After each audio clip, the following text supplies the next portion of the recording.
Hey, welcome back to the Disney Plus Everyday Challenge, and today we have John Carter, the very plainly named film from 2012. It runs about 2 hours and 14 minutes, and it's good, packed 2 hours and 14 minutes. Uh, Unfortunately, most of the world did not realize just how good this film is.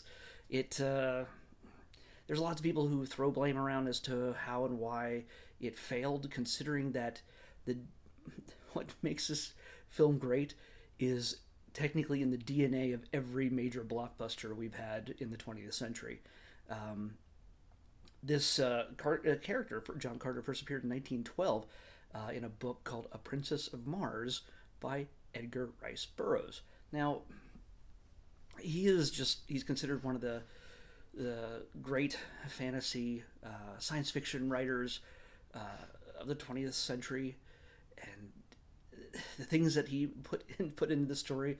A man traveling to another world, fighting alien races, doing all these just crazy things. Also, one of the things which he can do is, because gravity is different on Mars, he can jump really high and he has a greater strength, because if the gravity is heavier on Earth, your body is sort of used to the resistance. So when there's not as much gravity, there's a lot less resistance, and you can sort of leap a tall building in a single bound. I wonder if Superman might have been influenced. Yes, he was. Because I don't know if you realize this, in the early Superman comics, Superman didn't fly. He literally left tall buildings in a single bound. He jumped everywhere. Flying only came a little bit later. It's very John Carter, and that's what sort of amazes some of the aliens when they first encounter him. The Tharks, green, tall, thin, almost praying mantis like in some ways, with long tusks. They're a battle, a warrior race, and and John Carter accidentally finds himself in their land suddenly, once he gets a hold of a medallion on Earth through certain circumstances. I'm not going to go through every detail in this movie. This movie's been out for 8 years, so yeah, it might be a little bit late to bother with worrying about spoilers, but I think there's a lot of people who just ignored this movie, who just didn't see it, and until now, you'd have to rent it or whatever else. If you have Disney Plus, though, it's here. It's right here. It's time for you to take advantage of it. If you like things like Star Wars, if you like science fiction and fantasy and barbarians and gladiators and all sorts of crazy spaceships and religious imagery and alien monsters, all this stuff is in John Carter, because it it has to be. Otherwise, it's not a John Carter story. A John Carter of Mars story. Or, again, since the original story was A Princess of Mars, focusing on, how do I say her name? Deja Thoris, and her meeting with John Carter, it's kind of a big deal. The final book in the series, which was actually produced after he died, that one was called John Carter of Mars. So there's a lot of history behind this, and if you want to, you'll. Some people might have complained, and I'm sure there's way too many people complaining, going, "Oh, that's like they stole that from Star Wars, or they stole that from Superman, or Dune, or whatever, or Avatar." No, no, they all took it from John Carter, and just the fact that this movie was made by Disney, it just shows that people's disconnect with the history of storytelling just doesn't seem to run 100 years old for some reason. Yeah, I mean, again, I don't think I've read an entire John Carter, Edgar Rice Burroughs book. By the way, he also created Tarzan, which made him incredibly famous, and then they started producing more John Carter stuff because of that. We get. So yeah, there are a lot of people complaining, "Oh, this is redundant. It's just like Star Wars or whatever." Well, you know what? I think one of the great things about when you do watch this, you can look at this and go, "Oh, I recognize that," and it feels familiar to me, and that's one of the nice little pulls because when you look at this, it's so beautifully designed. Even though it's a lot of digital sets and things like that, which is the way things are, or at least were. I mean, with Mandalorian, we're getting more real sets and things like that. But in this case, we're at the height of the digital set realm, time, era, whatever.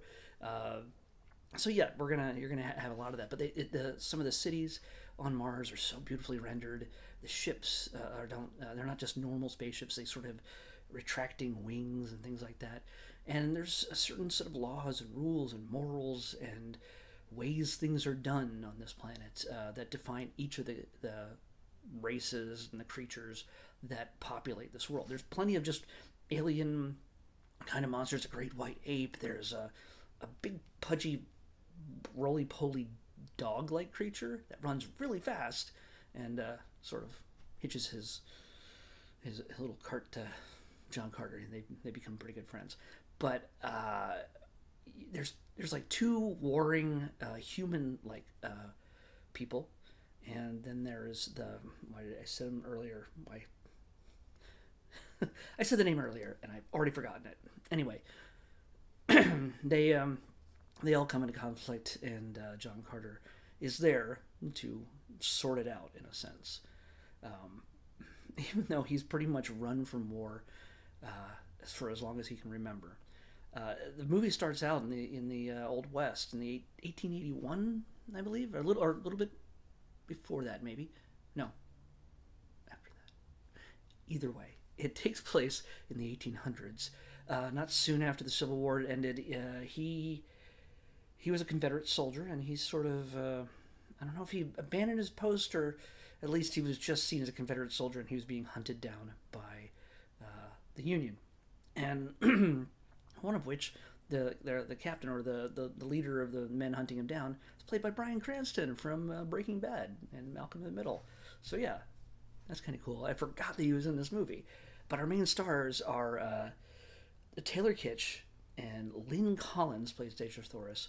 But Taylor Kitsch, see right here, Gambit someday maybe, I don't know. There's Samantha Morton. There's Thomas Hayden Church plays one of the aliens, and I already the Tharks. He plays one of the aliens. Oh, and William Dafoe plays the very first alien Thark that John Carter comes across.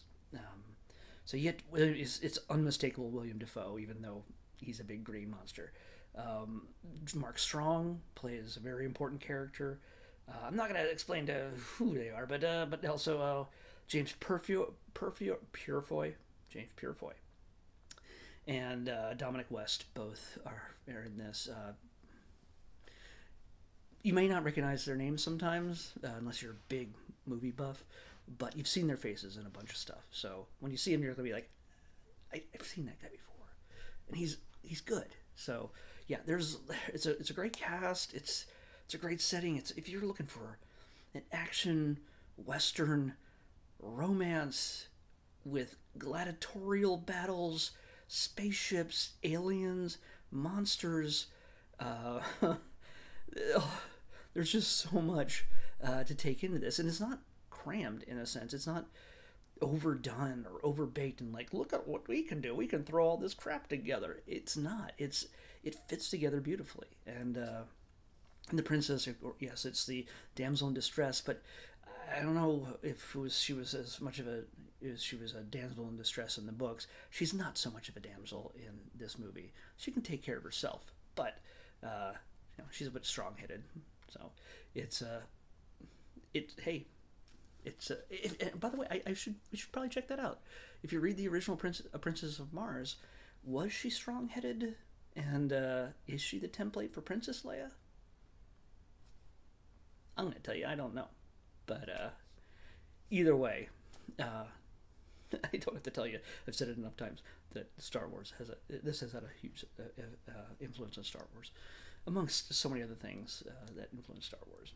But anyway, if you have not seen this film, if you sort of just skipped over it, honestly, when it comes to, I believe that a lot of people probably just skipped over it because they didn't know what the heck was going on in the trailer, and the name was just John Carter.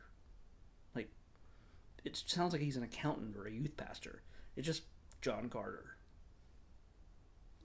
So I imagine this is part of the whole committee, the feedback kind of thing through that marketing went through over and over again, where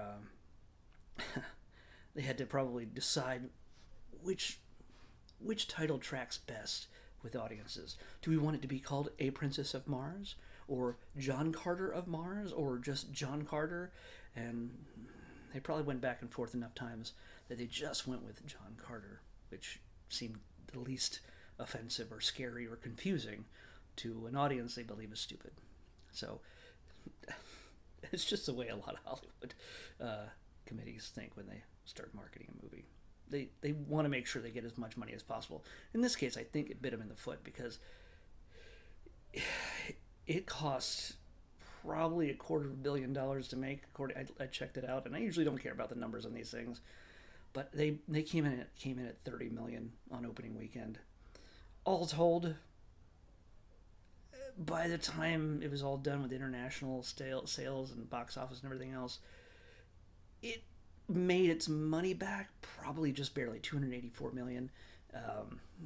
Who knows if that even covers everything, but yeah, this movie should have been bigger than it was, and considering we love so many of the things that came from this original story, and they can't have the excuse that it was received badly because it was badly filmed, because that is not the case. We got Michael Giacchino doing music. He does all the J.J. Abrams stuff. Andrew Stanton is the director. We got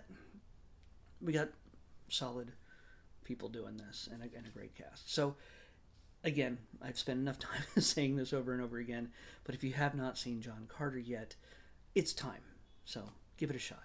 I think you will not be disappointed.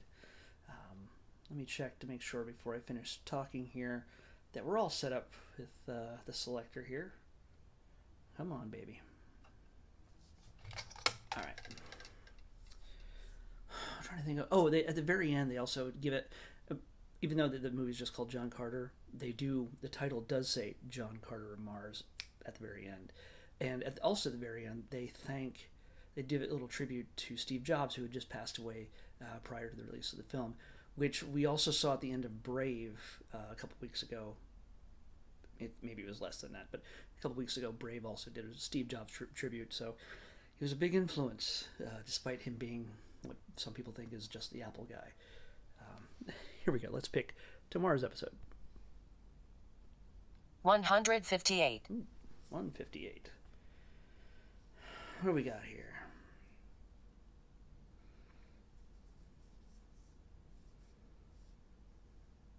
Yeah. Oh. Now, we've had the modern version of this series. We have not seen the original. But we're gonna. It's a series, like I just said, and it's from 1987, and it is... we'll watch a few episodes, maybe 2 or 3, and we'll see how it goes, and I'll come back here to talk about it. It is called DuckTales from 1987. We're going to watch DuckTales. All right. I'll see you back here tomorrow on the Disney Plus Everyday Challenge.